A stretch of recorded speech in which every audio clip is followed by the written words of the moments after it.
Here we go. Looking at chapter 10. I'm glad that wasn't on the recording here. Sorry, looking at chapter 10 in the youth manual. This is also going to be chapter 14 in your regular NASM textbook. So we are looking at our program design. Now, we talked about resistance training, so we already have kind of dived in a little bit to program design. We know which exercises belong in which slots, right? We are going to review that, but like that's what we kind of understand so far. And then we're going to look at the idea of like how to periodize, like how to set up like a training cycle today. And then we also need to talk about like, how to use those repetitions, because those repetitions are going to reflect that cycle. Like I said, we talked a little bit about it yesterday. I want to go over it again today because it is like, kind of hard to visualize sometimes. And then we're going to move through the PowerPoint relatively quickly so that we can dive into everybody's favorite day, big ass chart day. So we are going to look at every variable we've got in the OPT model today. So we do want to get all those memorized. Like I said, basically you need every one of these individual cells memorized up here, and that's going to really help. So introduction to what we're looking at here, right? Program design in general is a very practical, very systematic, and very periodized approach to personal training, rather than just going out and like, working out in general, or like putting your clients through a random workout every time, making it up on the go. We are looking at, making sure that this is a very practical way to do it, so it's easy to understand. We make sure that it's very systematic, so we are working our way through different, like we're building, we develop a foundation, then we build on that foundation, then we take tools from everything that we've already developed and we apply them to the higher levels of the OPT model. And then it is periodized, right? Which means that like by changing things up frequently, you are going to ensure that you don't risk injuries and don't risk plateaus. So we absolutely love the OPT model because it basically does all the work of physiology for us. It takes all of that complicated understanding of physiology about like, how the body is responding in different energy systems, like what type of neurological adaptations there are, or what type of like cellular adaptations there are. It takes all of those things and sort of eliminates them. Eliminates the effort of having to consider them individually and puts them all together in a system that makes a lot of sense, that is very progressive and systematic. So our job today is to understand all the basic levels of the OPT model and their phases. I will say, because this is the youth class, they are not really going to cover hypertrophy or max strength, but we will still cover those. We want to understand the Borg scale again. That's going to come back again today. I told you I love talking about that. And how to incorporate like circuits into like cardiorespiratory training, because we know that like circuits and stuff are just really effective for like our youth clients, because they're sort of the best of both worlds, right? They're strength training and cardio. So weird black and white slide in here in the middle here. So the OPT model is going to basically guide us in terms of like designing our training programs, right? We've got each of our 3 levels. Each level has like a distinct phase within it. And some of them have a couple other phases. And then there are different acute variables in each, right? So acute variables are all of the things that we consider when we're writing a training program. That's the sets, the reps, the tempo, the intensity, the rest period. All of those are acute variables, and they're all different. They're all different depending on like what your client's goals or like physiologic adaptations you're trying to achieve. All of those are going to have like different types of stress that they're going to apply, which means they're going to result in different types of growth, right? So if we're looking at this, we talked yesterday about like the resistance training section and how to plug the right exercises in, but we didn't necessarily go over rep ranges. And rep ranges can actually vary, pretty substantially within the OPT model. I mean, you look at like 6 to 12 reps within hypertrophy, that's actually a pretty large range. But it's nothing compared to like 12 to 20 reps, which we see in stabilization. And stabilization is often a phase that people are associating with endurance, but if you are doing 12 reps, that's actually the same amount of rep ranges that you're doing in hypertrophy. So do not write don't write stabilization off in terms of hypertrophy. It's still a great place to experience like muscular growth. So the stabilization level, very important for our youth clients, right? You know, like I said, or really any of our clients, it's the foundation for everything that we do. It's the stabilization level consisting of one phase, which is the stabilization endurance phase. They do call it stabilization endurance in the phase version. Oftentimes, like I'll just call it stabilization phase because I'm shortening it down. But if we are being like very specific today, it is the stabilization level, and there is the stabilization endurance phase within that level. And so they're ever so slightly different concepts, you know, really, they're not that different, considering that it's the only thing within that level. But here's what you need to consider, guys. And this is probably the key thing that I'll tell you, because this is what sort of separates it in your brain. Levels are used to determine exercise selection. Okay. Phases are used to determine acute variable selection. So when I say like you are choosing between like a medicine ball push-up, which is very unstable, right? Or you're choosing between like a bench press, or you're choosing between a medicine ball chest pass, right? If you're being explosive. Those are three very different types of chest exercises. The first one's a chest stabilization. The second one's a chest strength. The third one's a chest power. That is going to be determined by what level of training you want to train in. So you are choosing based on the level. But your sets and your reps and what percentage of your 1 rep max you're listing at, your rest time, all of those things, those are going to be determined by the phase that you're in. And, you know, we can see this really clearly if we look at the strength level. You know, there's a distinct difference between the amount of reps that you do in strength endurance, which is 8 to 12, versus hypertrophy, which is 6 to 12, versus max strength, which is 1 to 5. So there's a very distinct difference between the three things there. We're seeing like 0 to 60 seconds rest in endurance, 0 to 60 seconds rest in hypertrophy, and 3 to 5 minutes rest in max strength, right? Pretty distinct differences. But the bench press, which is the level, right? That's the exercise selection part of it. That can be applied to all three of those phases. Doesn't matter what phase you decide to do it in. So hopefully that's clear. And then that's true of stabilization, the stabilization level as well. And it's true of the power level as well. It just doesn't seem like it's true of stabilization or power because there's only one phase within each of those levels. The reason this is as distinct as it used to be, here's a weird history lesson for you. Let's see if I can find this. Oh, 7 phases. The OPT model used to look like this back in the day. Oh man, yeah, it's like just not on the internet anymore. I mean, this was gone before I even got certified. Let's try original OPT model. Okay, well that's kind of got it here. Oh, that's funny. NASA put up a post about their 30th anniversary. Okay, yeah, it'd probably be on here. Imagine it's on their website. Oh, good, it's a slideshow. Nope, we're not clicking through that. All right, so anyway, the old OPT model used to look like this. There actually used to be 2 phases within stabilization. There was corrective exercise, and then there was stabilization endurance, and then it was your classic like strength endurance, hypertrophy, max strength. Then there was power, and then there was maximal like sport specific power. So that's what the old OPT model used to look like. But what they realized pretty quickly is that, oh my God, I didn't get any results. What they realized pretty quickly was that like not every client needs full on corrective exercise. Some clients are more than safe enough to start in stabilization endurance. And then they found that like a lot of people just didn't need sport specific training. So, you know, they can just focus on general power and get a really long way.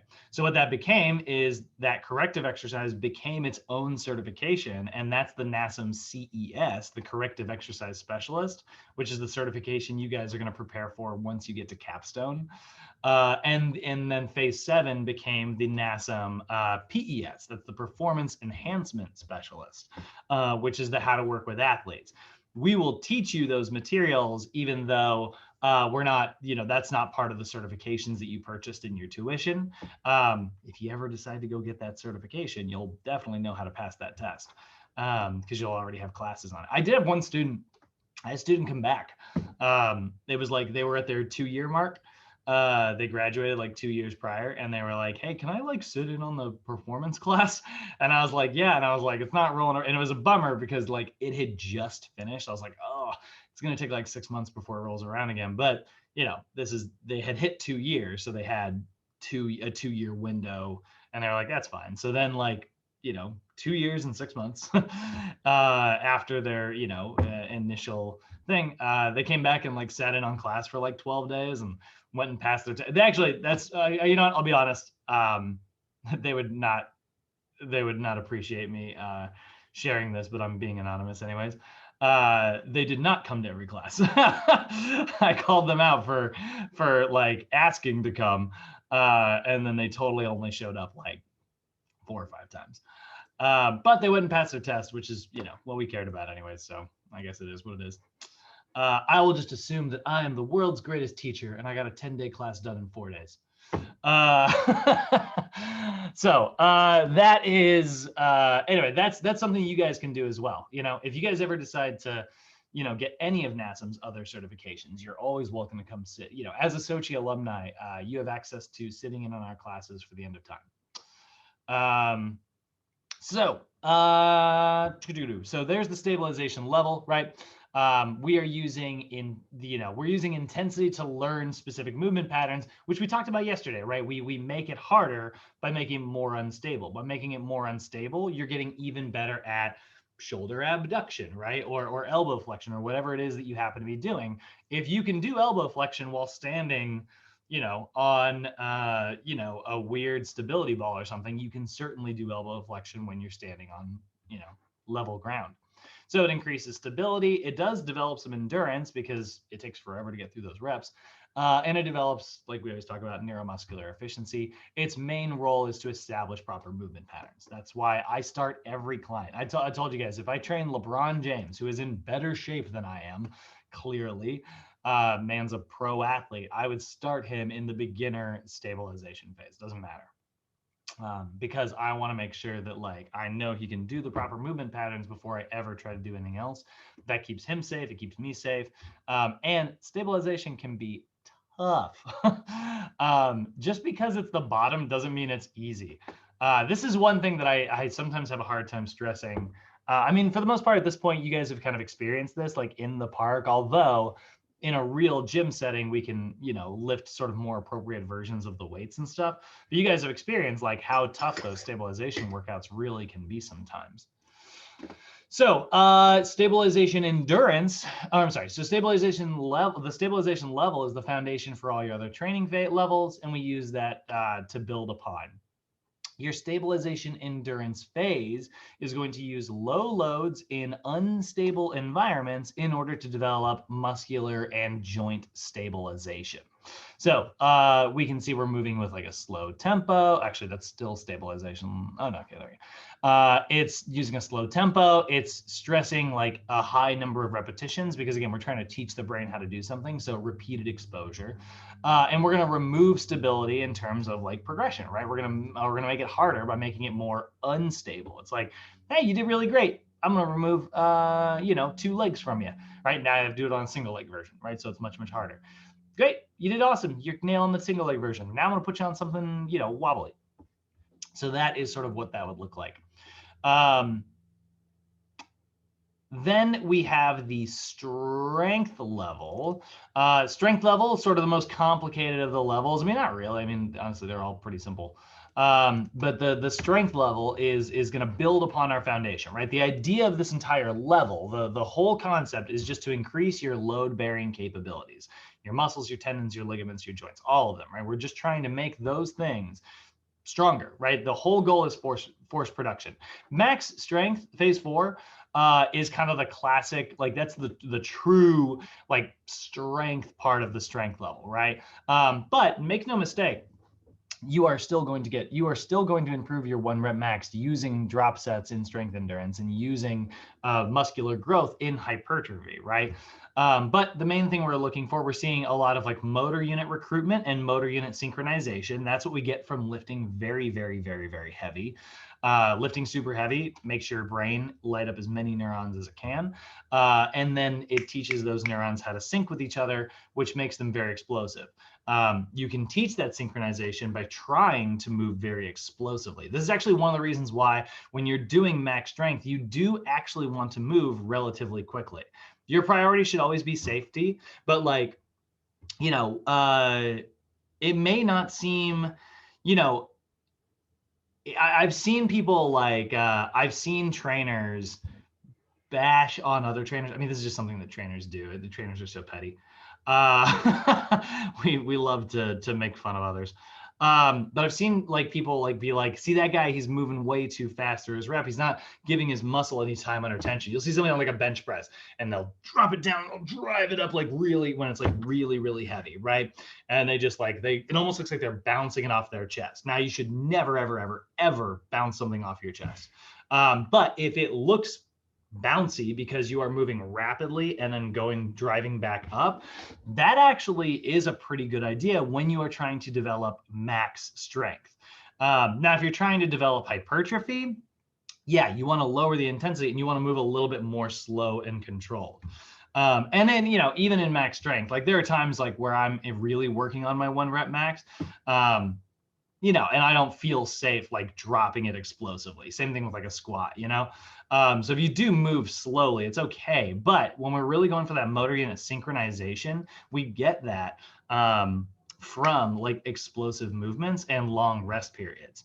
And then we also get, you're not seeing it here, but motor unit firing rate is another one that sort of helps us develop maximal strength.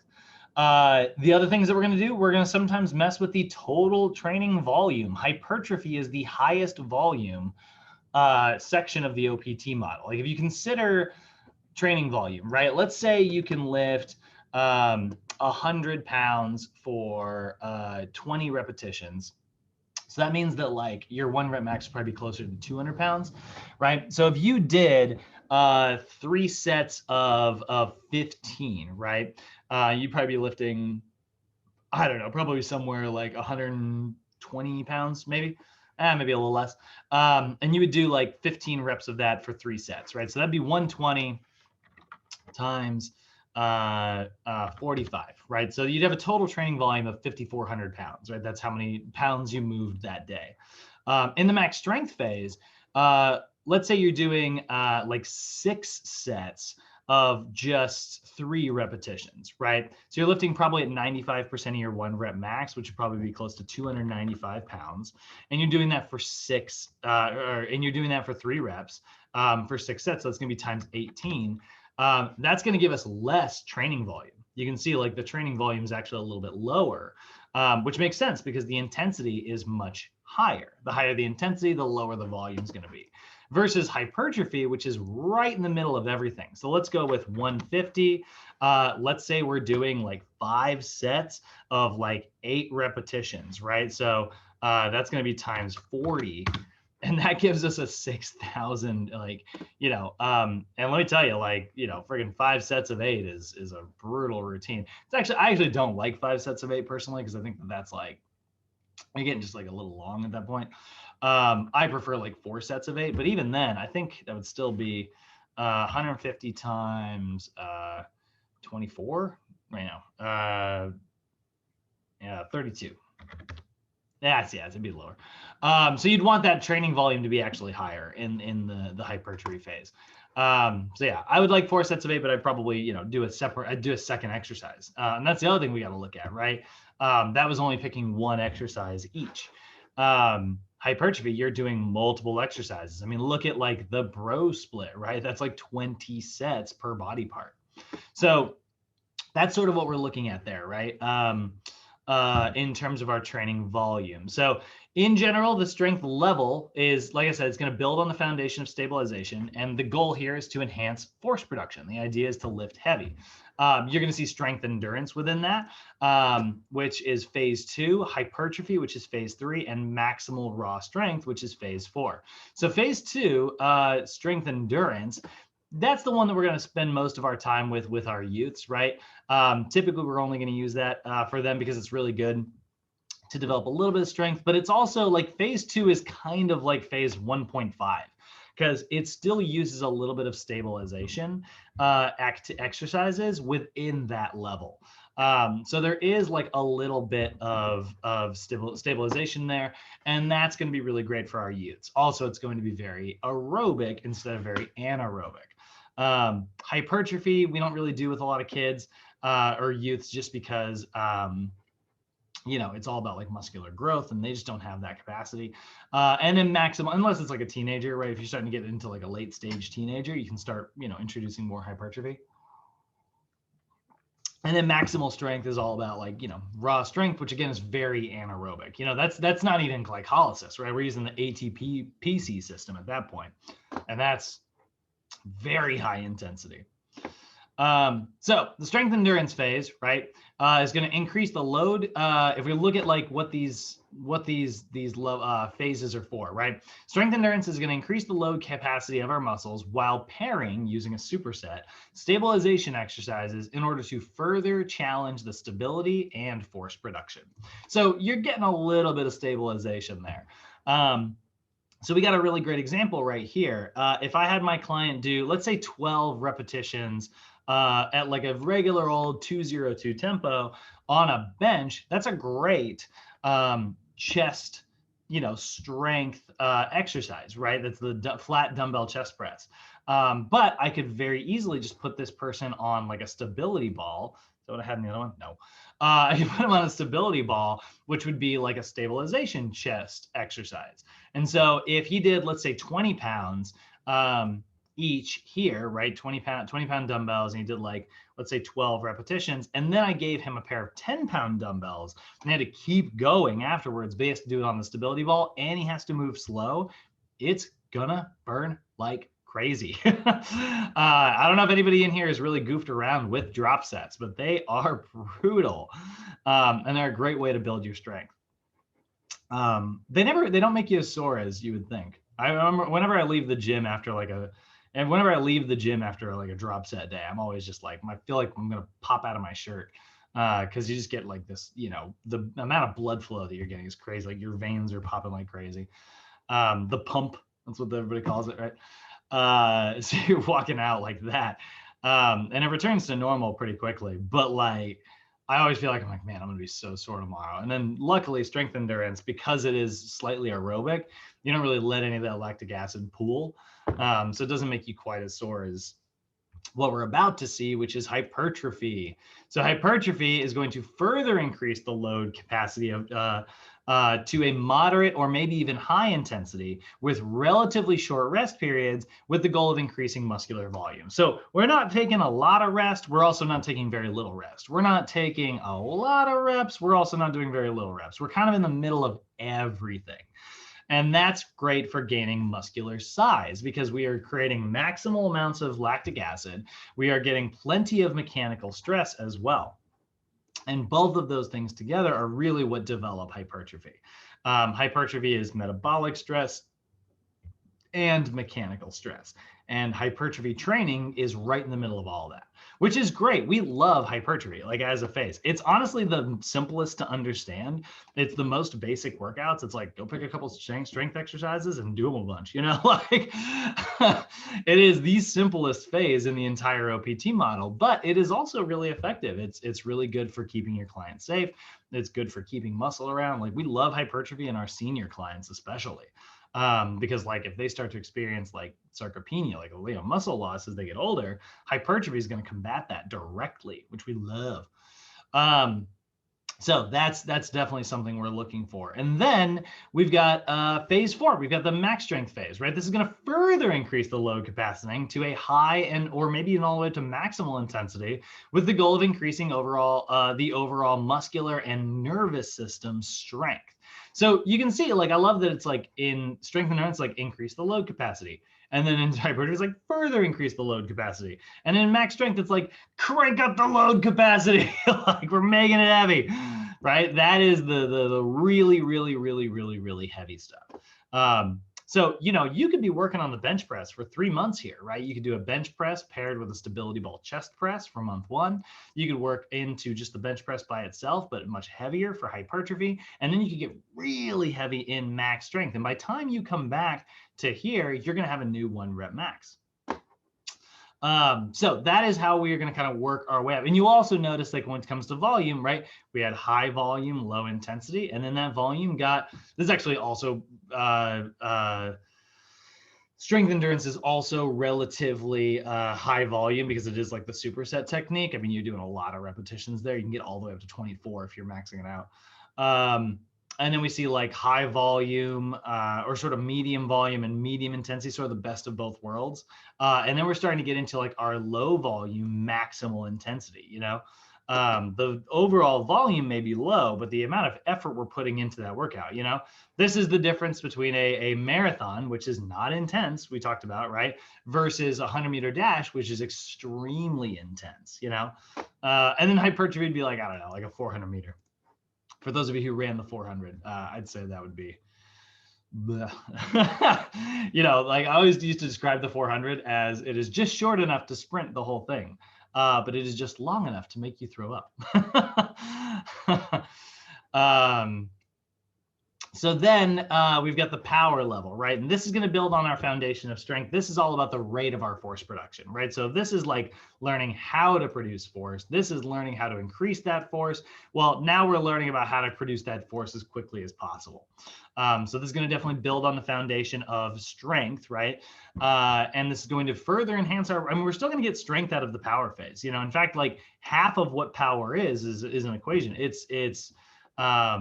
It's force times velocity. That's what power is. So this is a really great place to, we're going to use maximal loads and we're going to pair it with our minimal loads. So we're actually going to train the best of both worlds here. So in phase 5, if you are being strict about how to do phase 5, you are going to do a superset technique very, very similar to how we did it in strength endurance, right? Like strength endurance was all about that drop set. You will sometimes hear the power phase referred to as, I'm forgetting, contrast sets. Whew, man, I almost couldn't remember that term. So contrast sets is a term that NASM doesn't use, but that is what a power superset is. And it's where you would do something very explosively, but very, very, very, very, very, very, very heavy, like your max strength bench press. So you'd actually be following all the same protocols that you did from max strength, but you would pair that with a medicine ball chest pass, which is extremely light and extremely explosive. I always like to think of it when I'm trying to picture power, like, you know, if I need like a visual picture in my head, it's almost like if anybody in here has ever done like a sled pull, where you're wearing like a harness, or if you've got like a trainer behind you, just like with like resistance bands tied, tied around your hips. Good God. If you've ever done any of that type of training, and then if that person ever just like let go and all of a sudden you're like, and you take off, that would be like pairing max strength, which is like the digging the really hard with the super explosive, right? What about running with a parachute? What would that be considered? Like when you do sprints with a parachute? Yeah, so that would be considered like high force production. So running with a parachute is a great like SAQ drill. You are working on strength and power because like at first, it sort of does it in reverse because like when you first start doing the parachute, there's a little bit of slack. So you get this like big explosive, just your body weight like hitting it. And then all of a sudden you get hit with the resistance and it starts to slow you down. And now you're working on force production. Got it. Running with a parachute is kind of similar to running uphill. They're similar to each other. And that's if you really want to increase like speed, pairing running uphill with pairing that with running downhill, two very different things. Going uphill is all about force production. Going downhill is all about like, you know, speed. Or you can think of it as going uphill is all about stride length and going downhill is all about stride rate. So So that's the power phase there, right? That's sort of what we're aiming for. And in terms of that phase, right? Let's see here. It uses maximal loads paired with minimal loads performed in an explosive manner as possible in order to create a maximal rate of force production. So you're getting, like I said, like power is an equation. It's force times velocity, right? So force times velocity. That is, we want to make sure that we are addressing both sides of that. So in regards to youth, like I said, the focus is primarily going to be in phases 1, 2, and 5. Stabilization is obviously very, very important. I'm not going to, yes, I don't say it here. So, you know, very, very important because it's all about the foundation for your proper movement patterns. You're going to work on stability, endurance, and neuromuscular efficiency. And here's where you can kind of see some of our acute variables, right? We are going to focus on stability training by training in an unstable environment. We are going to use a slow 4-2-1 tempo. So that's 4 seconds on the lengthening portion. So if I were like here, that'd be like 4 seconds on the way down. It would be 2 seconds in the isometric position, and then like 1 second on the way up, right? So that'd be like 1, 2, 3, 4, 1, 2, 1, 1, 2, 3, 4, 1, 2, 1, right? Nice and slow. You don't necessarily have to count it out that way. I'll be honest, guys. Like, you can just move slow during your sessions and make sure that there's a pause in the mid-range. That works great. And you can do that for 12 to 20 repetitions. So look at that, right? Like, that's 7 seconds per rep, which is a long freaking time. And that's 7 times 12, or it is 7 times 20. That is anywhere from 84 to 140 seconds, right? That's a lot of time for one set of an exercise, depending on if you're doing 12 reps or 20. So that's great. That's exactly what we're going for, right? It's all about, that's why it's the stabilization endurance phase, right? There is a lot of time under tension. And then we take 0 to 90 seconds of rest here. We can take a really long rest period to give our client, like, a lot of times this is going to be performed as a circuit. So that long rest period can be really good to, like, you know, give them enough energy to get through the next circuit. Then we've got the strength level, right? In our youths, also, this is still very important, even though, you know, even though we aren't necessarily focusing on the anaerobic portions of it, but also an important part of training for youths because it enhances our motor unit recruitment, it enhances our metabolic demand, and it can strengthen the muscles, tendons, ligaments, and joints. So we're primarily focusing on phase 2, which is going to utilize supersetting a strength movement with a stabilization. So a dumbbell chest press with a medicine ball push-up is a great example. You know, and we do that at a medium tempo for the strength movement. It should be noted that this is, you're going to do a medium tempo for your strength movement, but you're going to do a slow stabilization tempo for your stabilization movement. And generally, we're focusing on anywhere from 8 to 12 repetitions there in the strength endurance phase. Like I said, we're going to see that again a little bit. And that's each. That's, you know, so it's really 16 to 24 reps. So now let's look at the ranges there, right? So that's 4 seconds per repetition for the strength movements, right? So it was 84 to 140 seconds last time. So this is going to be, let's say 12 times 7 plus, and then that would be 4 times 12, which would be 48. So that'd be a minimum of 132 seconds paired with 7 times. Oh, wait, no. I did 12s there, right? Let me make sure I set this up right. 7 times, let's start with the low. So we'll go 7 times 8 plus 4 times 8. There we go. 88 seconds. Yeah, I was going to say that didn't seem right. 88 seconds up to 12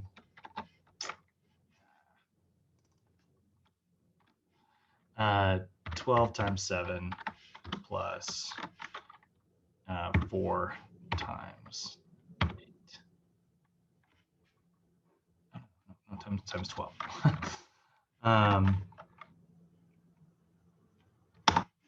132 seconds.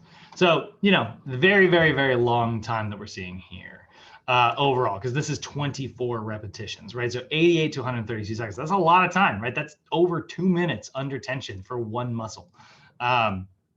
Great way to ensure that you're getting in the aerobic, you know, endurance side of things, right? So that's our strength endurance phase, right?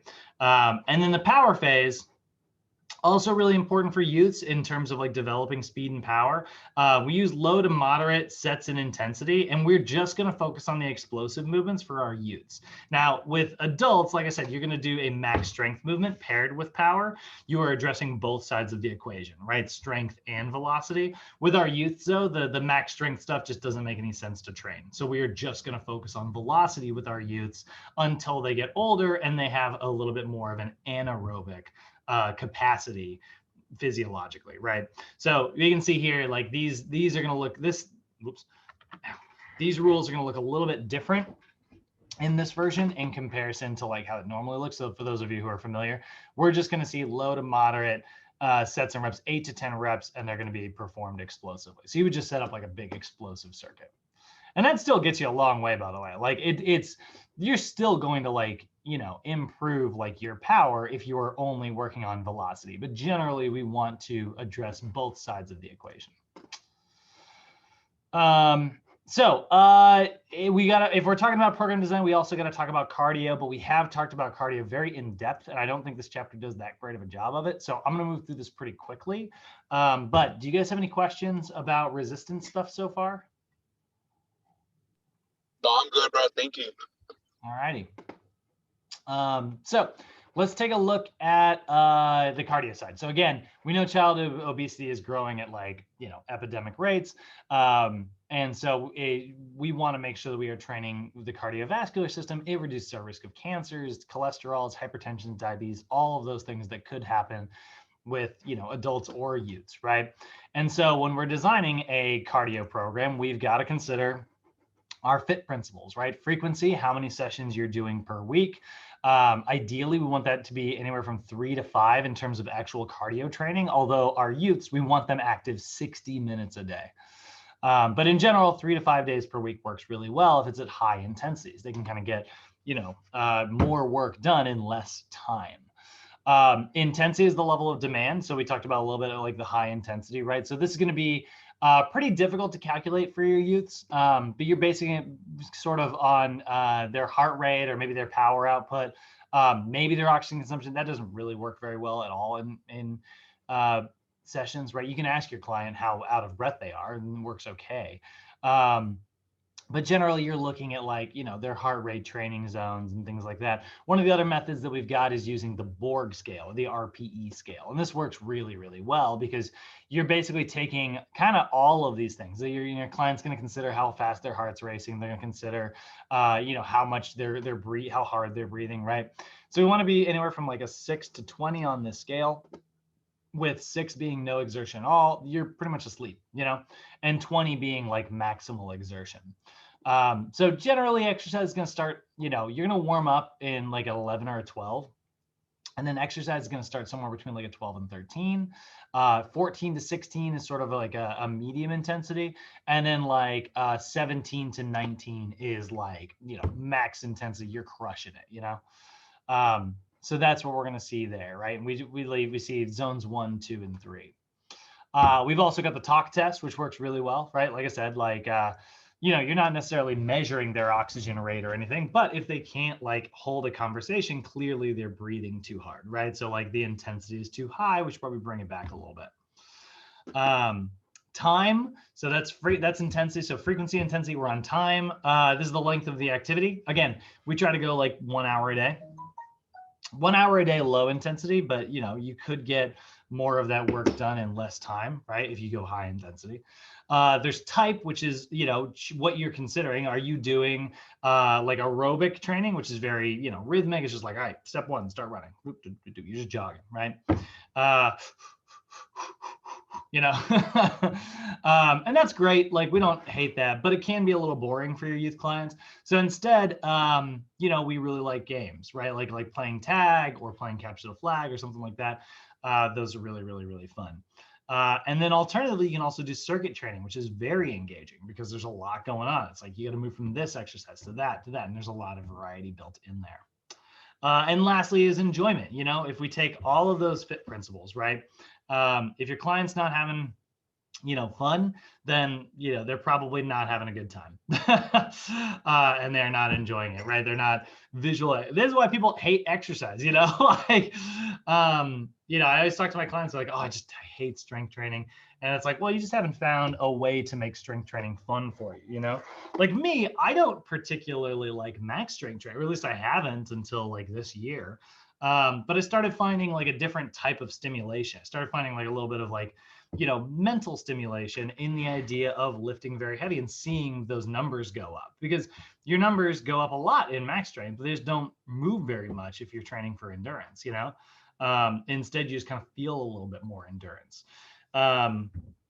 which is great, you know, and that's actually what I kind of enjoy working on, but it's very different, right? Those are two very different goals. So I was sort of passionate about one and not very passionate about the other. But I found a way. I sort of retooled how I thought about it and looked at some new different training goals and things like that. And so that can make the exercise fun. Now your youths, you're gonna have a harder time with. They're not stimulated quite as easily through you know, just like mental goal achievement and stuff like that. Instead, they just want something that's like immediately fun, right? So nothing wrong with playing circuits, nothing wrong with playing games. All of this is going to be good. And we like circuit training because it's very time efficient. You can get a lot of exercises done in a very short period of time. And it works really well in groups, which is another way to keep your youths engaged. And basically what you're going to do is you're going to set up like multiple exercises back to back to back to back to back. It's been shown to be just as beneficial as running or swimming or jogging. But you also actually get higher post-exercise metabolic rates. So you get greater levels of EPOC sometimes from circuit training if you can really get yourself out of breath. Again, this is why I like Orange Theory is so effective. It can make you more flexible because it is strength training. And you're getting to do like very creative stuff, which again, makes it very fun. So you are going to have access today to a second manual. You guys have the youth specialist manual in terms of like all this text information. You know, this is like the lessons, but today you're also going to get like your programming manual, and this programming manual has like a lot of like really fun circuit stuff that you can do with your youth. It's also got like blank assessment sheets, which is kind of nice. So if you're doing BMI and, you know, testing like here's the 1 mile run assessment, right? And then there's your right angle push-up test, your curl up test, your long jump test. So these are just like versions that you can test like, you know, day one with your client and stuff. So that's kind of cool too. But then here's some sample training programs. So here's a client with an annual plan who's really just focusing on developing their stabilization, their strength, endurance, and their power. And so in January, they're just doing stabilization. In February, they're doing a pair. They're actually doing stabilization and strength. So that would look something kind of like this if you were to look at their monthly plan, right? January, it'd be stabilization 3 days per week, right? But in February, it's going to be stabilization. It's going to be stabilization into stabilization endurance, right? So phase 1 into strength endurance, which is phase 2. And then they'll go back to stabilization endurance for phase 1. And then next week they'll go strength endurance. So they're going like workout A, workout B, workout A, workout B, right? And they kind of transfer back and forth. And then in our third month, March, we see level 1, level 2, and level 3. So now we can see like our third month is like they have Monday, which is a stabilization day, Wednesday, which is a strength endurance day, and Friday, which is a power day. So we're seeing them really start to incorporate those power, you know, explosive workouts, which is really fun, right? So that's sort of a different 3-day split. So you've got to, you know, for the first month working with like a youth client, maybe you just have workout A and you do it over and over and over again until they get really good at it. Then you have workout A and B, and then you have workout A, B, and C, which is how I like to start a lot of my clients actually. Any questions on that, guys? Ow, ow.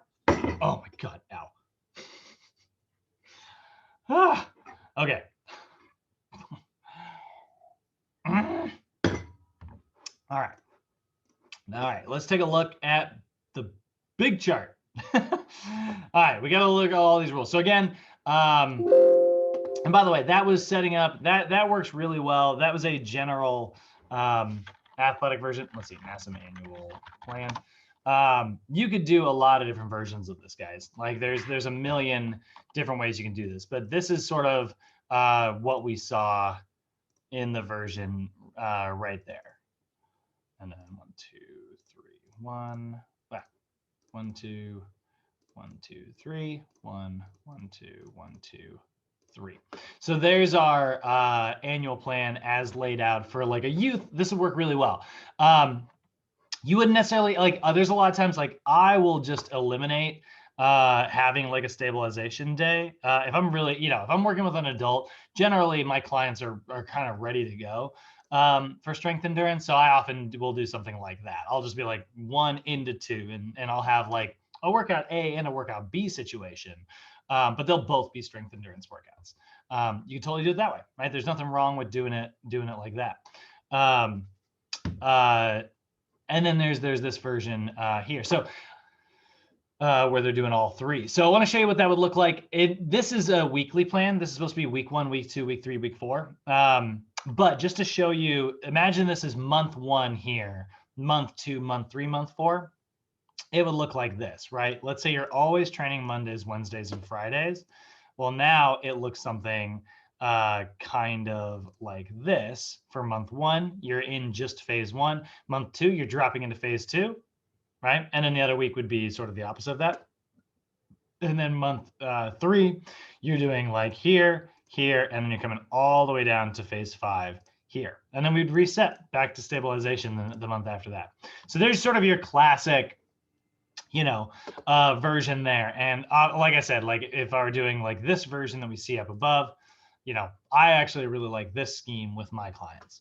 And for the record, you could do 3 days of power. There's nothing wrong with doing something like this too. You could go 1, 2, and then just into 5, 3 days per week. That still works really, really well. It's just that's higher stress. This is definitely going to be higher stress. So you absolutely need to return to stabilization after something like that. If I had a client who wanted to work on hypertrophy,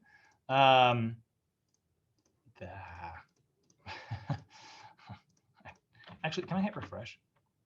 Oh my God. Okay, that makes it way faster. All right, so now let's say I wanted to like a bodybuilder, right?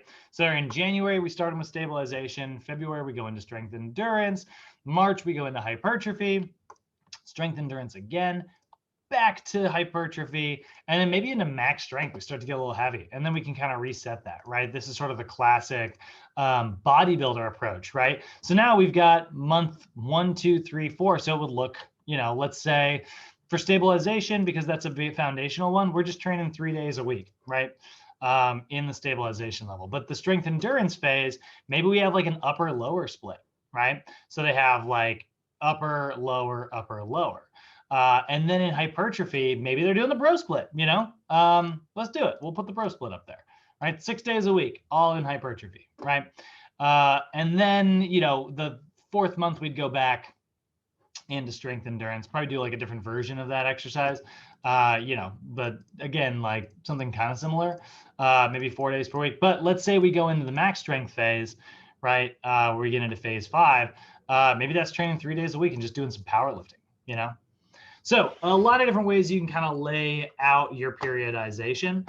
Like I said, we're going to go over this more in depth in our sports performance class, because when you're working with athletes, it's really important to understand periodization, because you do not want to be training the hardest when you're in the middle of the season. Like LeBron is not working on his 1 rep max, before he's going out to play like the freaking Spurs, not wise if he was. But he's still doing workouts in order to maintain his strength levels throughout the season. This is why you see basketball players. I feel like basketball players, more than any other athlete, you see them get like progressively like way leaner towards the end of the season. Like when they get to the playoffs, it's like, man, you guys need some time to eat.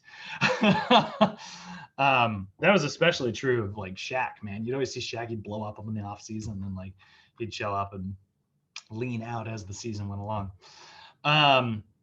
So, all right, so let's talk about what all of our individual rules are here. So you'll notice that, again, like going back to this idea of there being a difference between levels and phases, you'll notice when we get to the strength level down here, right? These are all of our acute variables. When you look at the strength level, you'll notice that hypertrophy and max strength, it's all the same until you get to resistance training. That's the only spot where we're really going to see like a clear distinction between phases and levels. Because the phases, like when it comes to developing, strength in your chest or back or legs, like when we go into the body part stuff, right? We definitely want to see a difference between like aerobic strength versus very anaerobic strength, or maybe right there in the middle. So let's review everything we've talked about for the last friggin' week or so, right? We've been going over all these acute variables. I know you guys have seen these before, but let's do it again. So we see corrective. If our client is in the stabilization level, they're therefore in the stabilization endurance phase. When it comes to flexibility training, you are always going to be applying corrective flexibility, which will consist of self-myofascial release and static stretches. You'll perform those 1 to 3 sets, and you'll basically hold everything for about 30 seconds, because 30 seconds is about how long it takes for us to experience autogenic inhibition, where we put stress on a sensory receptor that overrides our other sensory receptor. We put stress on a Golgi tendon organ so we can tell our muscle spindles to shut up. So that is what we're going to see there to increase that flexibility. For the record, Pnf stretching would also work here. For those of you who have studied that, that also falls under the realm of corrective flexibility. Ooh. But what? But you don't. We don't have PNF in the regular textbook. That's why I don't always put it on this chart. Whatever. I don't care. It's not on the chart anyways. So that's our PNF stuff right there, right? That's very corrective. Then if your client is doing cardio, you're doing stage 1 cardio. For the most part, that's just going to incorporate zone 1, 65% up to 75% of their heart rate max. Nothing fancy there. RPE of 12 to 13. They should be able to hold a conversation during the talk test. Clients who are going into their movement prep, right? So the movement prep is the next section of the OPT, right? For core, they're going to pick core stabilization exercises. For balance, they're going to pick balance stabilization. And for plyometric, they're going to pick reactive stabilization or plyometric stabilization, whatever you want to call it. Those are the versions we see there. For the most part, there's some serious similarities here. You'll notice it says 1 to 4 sets for the core and then 1 to 3 sets for everything else. That's just because we can always use a little bit of extra core work. But 1 to 4, 1 to 3, 1 to 3, 12 to 20 repetitions on the core stuff. Generally, if you're doing isometric versions of those core exercises, you'll probably not do it for reps. You'll probably just do it for a total time, hold a plank, 45 seconds, right? We think about like our reps as being like 7 seconds each. So again, that would be maybe like a 90-second plank, or maybe even all the way up to about 2 minutes. And honestly, that's what you should work towards. I try to get my clients up to a 2-minute plank. And once my clients can do that, I pretty much don't revisit planks for a really long time. And I know trainers love planks, but honestly, they're so overused in group exercise classes and things like that, that at this point, like I don't work with planks. I think there's better core stabilization exercises that put more stress and develop a stronger core. You guys know I prefer like the McGill Big 3. That's like my favorite version. For balance, the reps look a little bit different. We see 12 to 20 reps if it's double-sided, which it literally never will be. So it's 6 to 10 reps if it's like single-sided. So if you're standing on one leg and you're doing like a single leg balance, and you're with the reach where you're taking your leg out, you would do 6 on the left and 6 on the right. Your tempo is going to be about 4-2-1 tempo on that as well. So make sure you're getting that isometric contraction.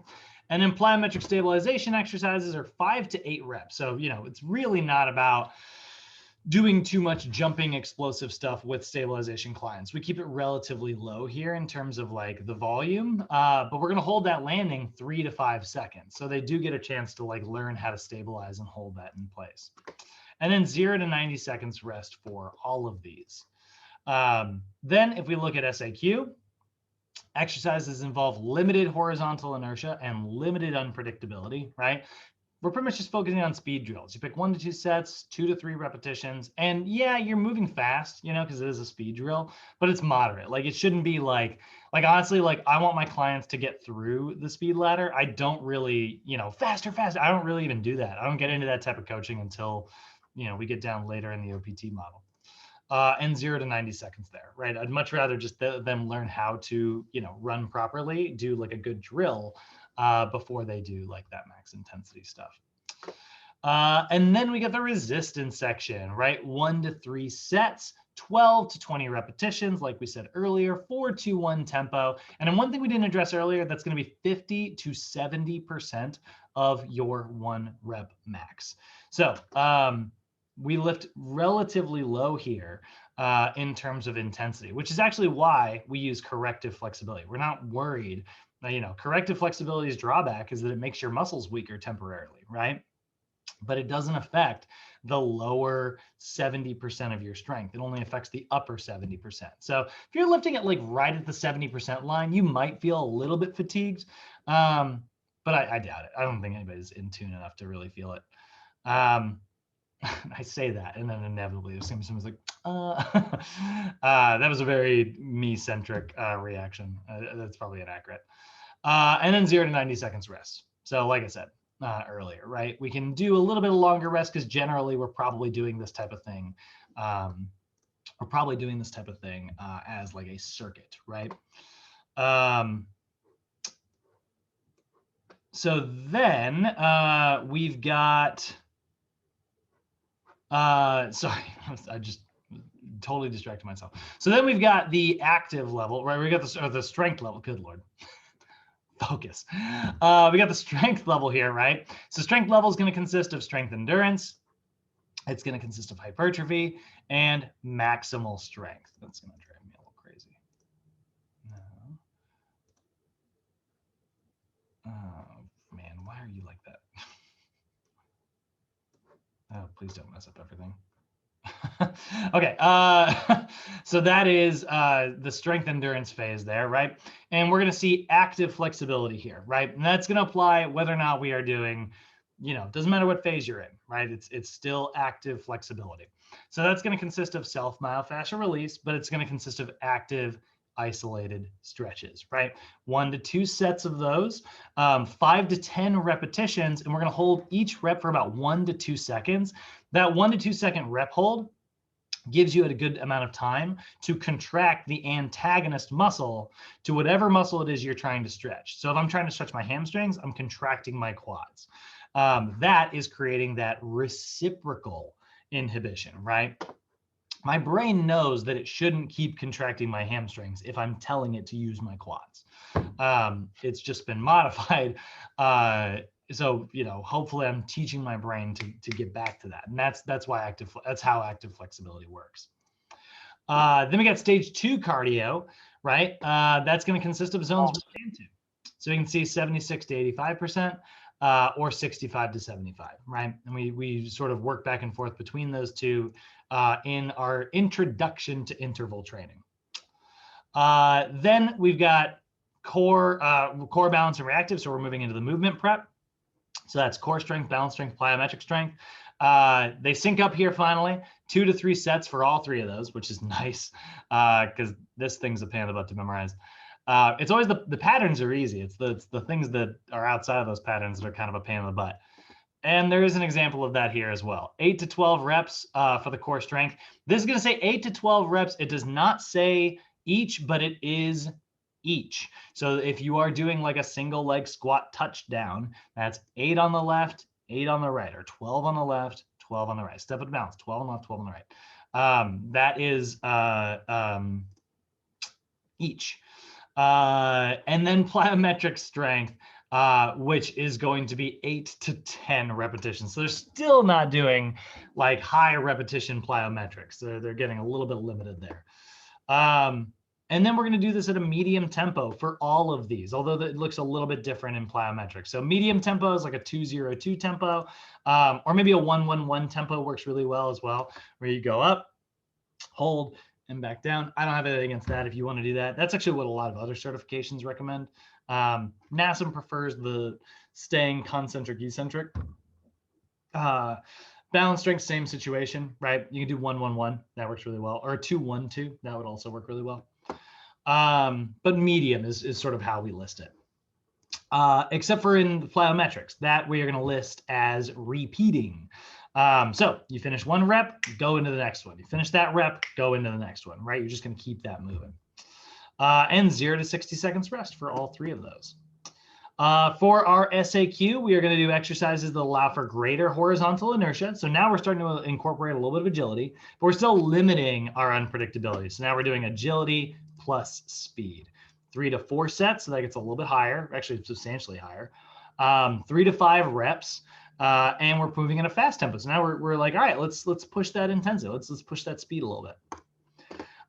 Then we've got our individual phases here, right? And this is where we do see some stark differences between how we're doing this. So if we look at, trying to get these all on one page, please. Can I go through? Yeah, it fits. So we look at like the strength endurance phase, right? We are going to, like I said earlier, do a superset technique. We are going to pair resistance strength exercises with resistance stabilization. We pair the two of them together. You do 2 to 4 sets, and that obviously would be for both movements because it's, you know, one set is those two things together. And you're doing 8 to 12 repetitions each. So it'd be 8 here, followed by 8 more here, or 8 here, 12 here. You could change it up. I don't recommend it just because your clients will goof it up. They'll have a hard time reading it. Like if you do 8 heavy strength ones and you do that with like 12 light endurance ones, that's actually great. But your clients' brains will explode. So I tend to keep them the same.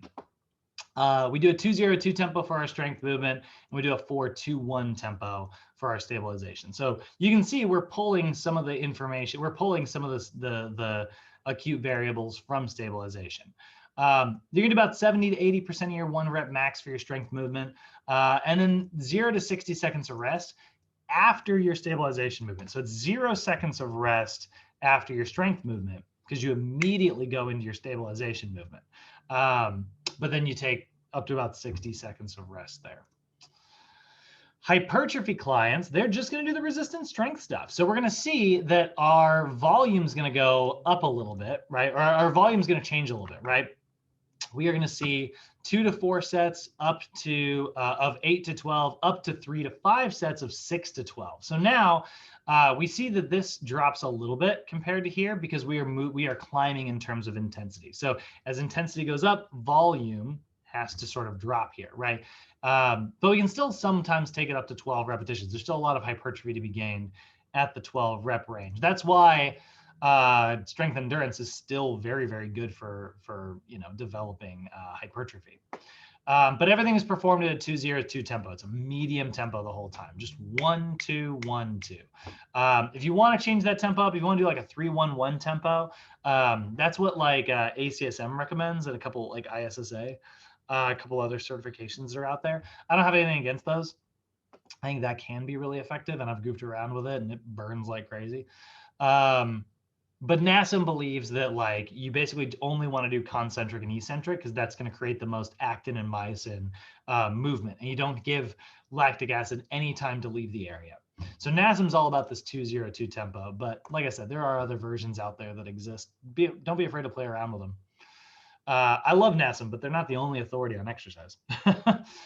75 to 85% of your 1 rep max. So we see, right, because our reps went down, our intensity went up, right? We went from 8 to 12 at 70 to 80 down to 6 to 12, which would be 75 up to 85, right?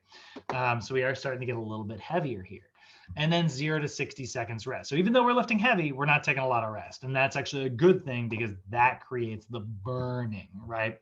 That's how we blow those muscles up.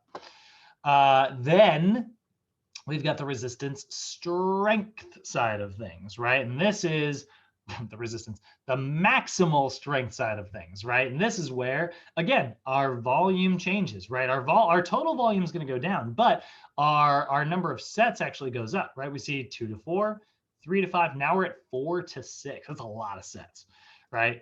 And I know trainers who have, and I'm not even against this, I know people who have done 10 by 1 workouts, 10 sets of 1 repetition. That's your true like intense powerlifting.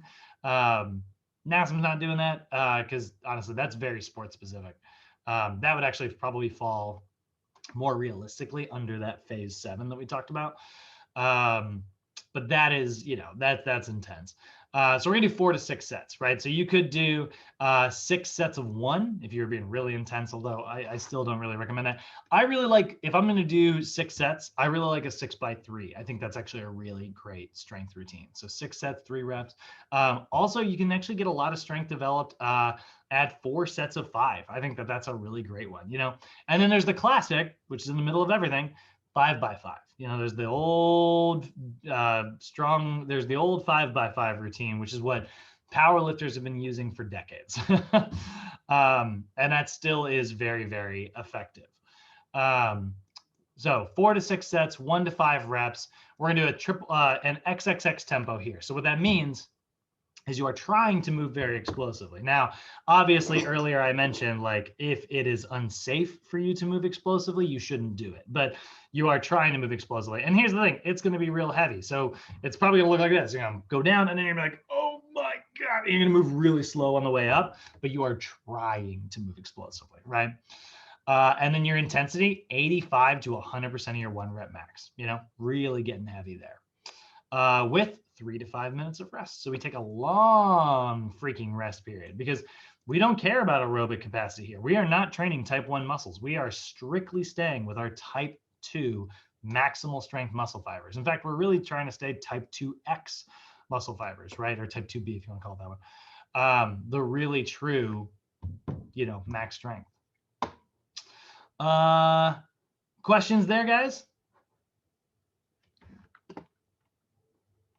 I just realized these colors are backwards. Sorry, I have to do this. It's going to drive me crazy if I don't. What color are you? That dark green? Okay. So you should be blue. Color's blue. Oh, no. Oh, okay, so it's these two. All right. Sorry, I have to change this or I'm going to go. I'll look at it and it'll bug me the entire time. I don't know. Me from the past screwed this up. Strength stuff is green. No.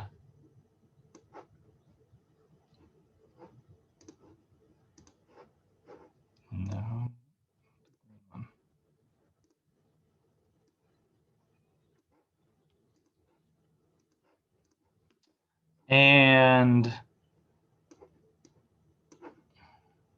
my OCD is happy. It's not even real OCD. It's just type A. All right. And we're happy again. All right, let's take a look here. Let's look at the power, right? So in the power phase, in terms of flexibility, you're going to do functional flexibility, right? Functional flexibility consists of your self-myofascial release still, but you're going to pair that with dynamic stretches. You're going to pick anywhere from 3 to 10 exercises of dynamic mobility drills. I love like world's greatest stretch, body weight squats, lateral walking lunges, walking lunge with an overhead arm raise, scoops, straight leg kicks, butt kickers. All those are really, really great. Arm circles, scarecrows, everything is awesome. Inchworms, man, inchworms are great. And I'll even sometimes use burpees, but pretty rarely. I don't like to start workouts with burpees. That's mean. So it's gonna be 3 to 10 exercises there, whatever you choose to do. You can do 1 to 2 sets of that. And you can do 10 to 15 reps for each movement. I will say if you're doing the really like fast, explosive, like ballistic stuff, like if you're doing butt kickers or high knees, I actually don't really like those for 10 to 15 reps. I like to go 10 yards. That's what I find to be a little bit more effective. And then we get clients who are in stage 3 in terms of their cardio. So that's going to consist of zones 3, 2, and 1, right? So they got their maximal sprinting, they sort of got their recovery there, and then they've got their, like they're still pushing it a little bit beyond, but then they've got like their true recovery in zone 1. Then we've got our core power, balance power, and plyometric power. And finally, these darn things are going to sync up. 2 to 3 sets for all of them. 8 to 12 reps for all of them. And then we're going to do an XXX tempo for the core power movement. So that's going to be explosive. And remember, because it's listed as XXX, that's explosive in all directions, not just explosive, contracting like concentrically. It's explosive eccentrically as well. You can do a controlled tempo landing, so 3 to 5 second holds. And then for your balance power. And then your plyometric power is definitely XXX. This should be as absolutely as explosive as possible. I love like high knees, power step ups, bounding. Bounding is one of my all-time favorites. All those are really, really good. And then 0 to 60 seconds rest for each of those, problem is you can't do bounding in most gyms. There's just not enough space. But man, I love bounding. Or like a single leg bounding, like that one's really great too. Then we have got our SAQ. So these are for our SAQ selection. We're going to choose exercises that involve maximal horizontal inertia, maximal unpredictability, and that's going to be quickness drills plus agility plus speed. So now we're still working on speed, but now we're adding a little bit of horizontal inertia and we're adding a little bit of unpredictability. They don't know what's going to come next, so they have to think on the fly. 3 to 5 sets, so that's actually really similar to what we saw earlier. 3 to 5 reps, that's exactly similar to what we saw earlier. But now we are moving at maximal tempos, right? This is where you are, screaming at your client, like rubber meets the road, let's go, that's their intense stuff. And because it's so intense, this is what's kind of funny. You'll notice our rest period was 0 to 90 seconds in stabilization, 0 to 60 in strength. And because this is so intense, we actually give them back to 90 seconds rest there. Which is kind of fun. That's not a typo. So everything else progresses except for rest, we actually regress a little bit. And then in order to apply power in sort of the traditional manner, we are going to pair a resistance strength exercise with a resistance power exercise. So that is going to be a max strength movement first. So maybe something heavy like a bench press. Paired with a medicine ball chest pass or a heavy barbell squat paired with a box jump or a heavy deadlift paired with a kettlebell swing. All those are really going to be great examples. 3 to 5 sets. So our volume goes down just a little bit here because we're doing the superset technique. But 3 to 5 sets there. 1 to 5 reps for your max strength. I honestly pretty much always do either 3 or 5. I don't really go any lower than that personally. And then we pair that with 8 to 10 reps for our power movement. And both of those are at a very explosive XXX tempo.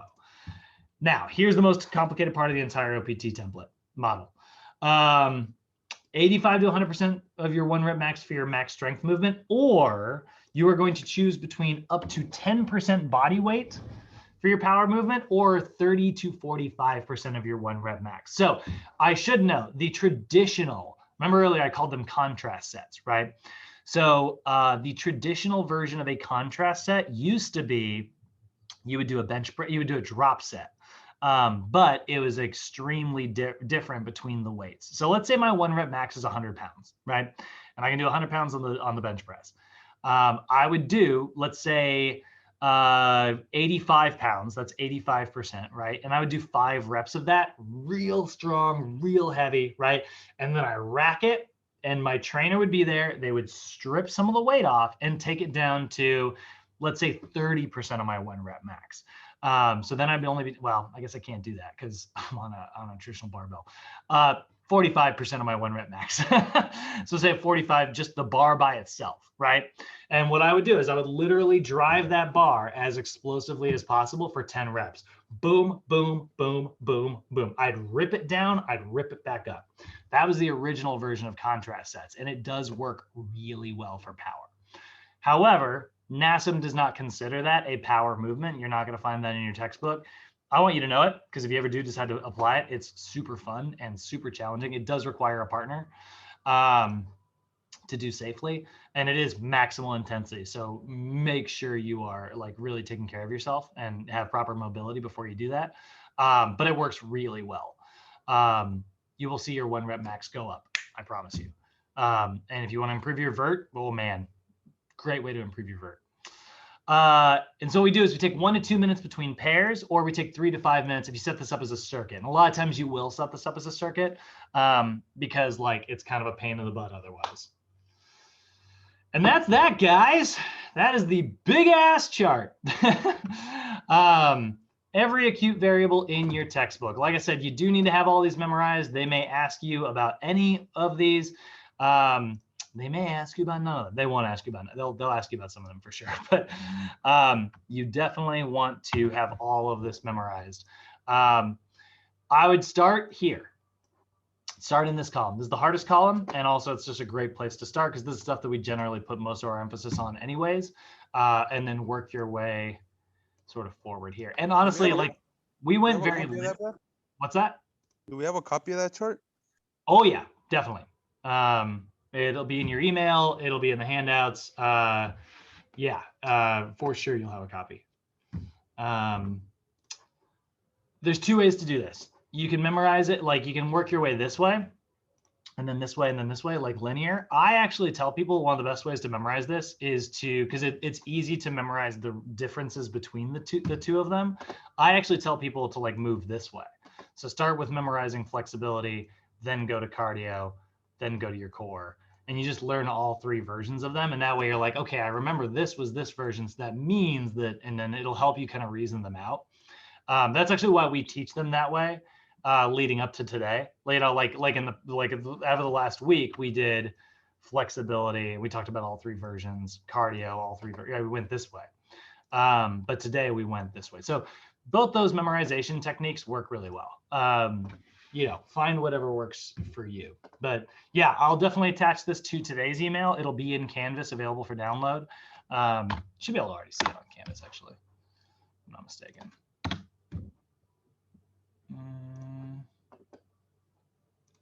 As long as me from the past didn't screw it up. That guy's so unreliable.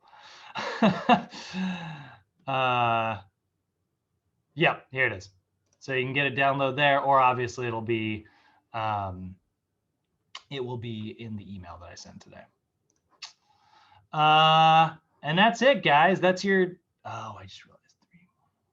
I totally screwed something up. I need to change something on Canvas here. These are mislabeled. Our thing got screwed up last time. I need to change this to day 6. This is why everyone's been so confused lately. This should be day 7.